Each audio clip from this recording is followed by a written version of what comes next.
So today I'm going to present about one of the subtopics of psycholinguistics. But first, I want to introduce myself. My name is Philbert Anderson. I'm from the 7th semester of the University of Methodist of Indonesia. So, what is language competence?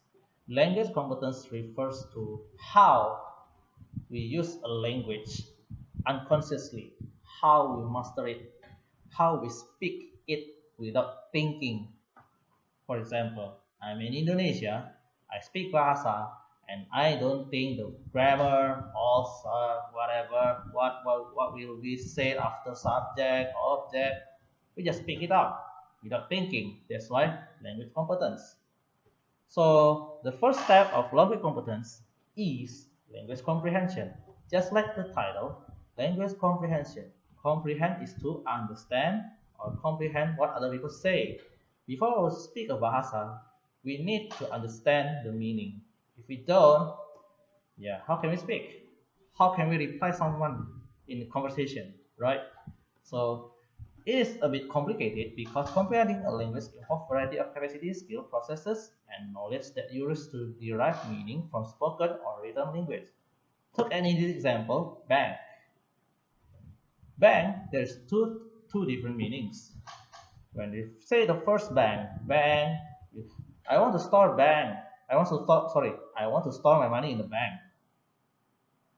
Saya ingin store uang saya ke bank. What's bank?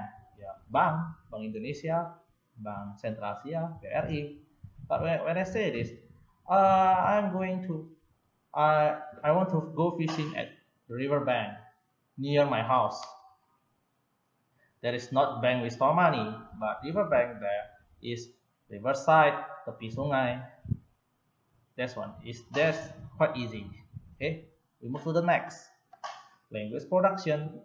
Language production is, of course, like the name, also the production, the produce spoken or written language, describing all the stages between the concept and translating that concept into linguistic form. For example, word choice.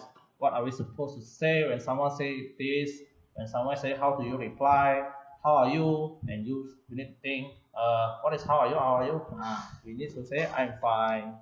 Word choice, grammar, and translation.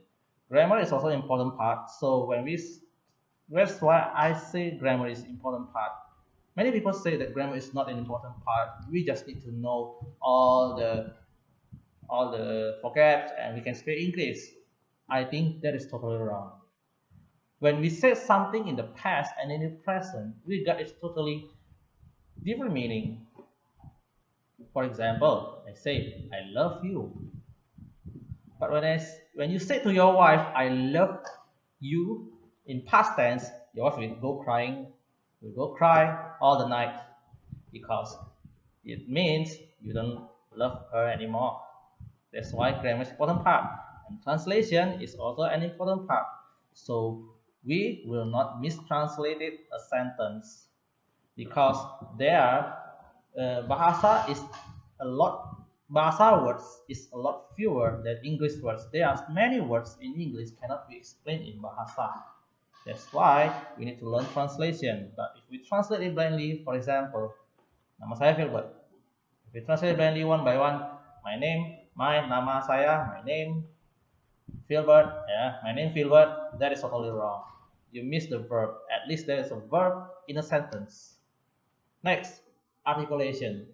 There are so many people get wrong with this one. For example, that, itu pohon, that, itu mati, that is totally wrong. There are so many English beginners cannot distinguish these two, the and the sound consonant. When we want to say itu, that,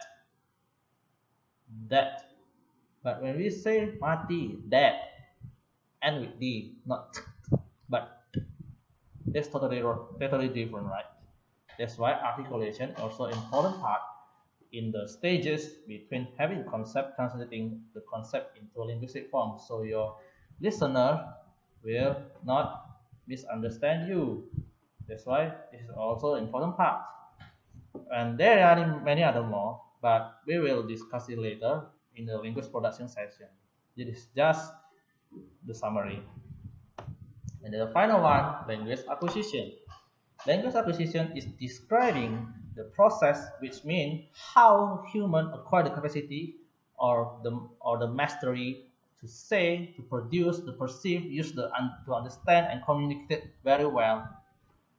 So the learning of first language is called first language acquisition.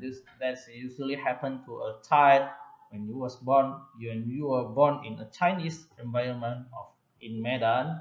Of course, you can speak Hokkien without thinking any grammar, fluently speak like nothing happened. But this usually happen to the adults, the learning of second language and foreign language. It takes a lot of time, and usually it's called second language acquisition. But acquisition is usually was affected by the environment. When you live in a Batak environment, of course, at least you can perceive the sound. Oh, Batak sound like this. At least you can say a little bit of Batakness. That's why when you acquire this, when I'm from Chinese Medan, I can speak the Hokkien fluently without any problem. That's why language acquisition, how with the process we learn. I learn from my environment. Okay, I think that's all the language competence, and thank you for your time and for your listening. See you.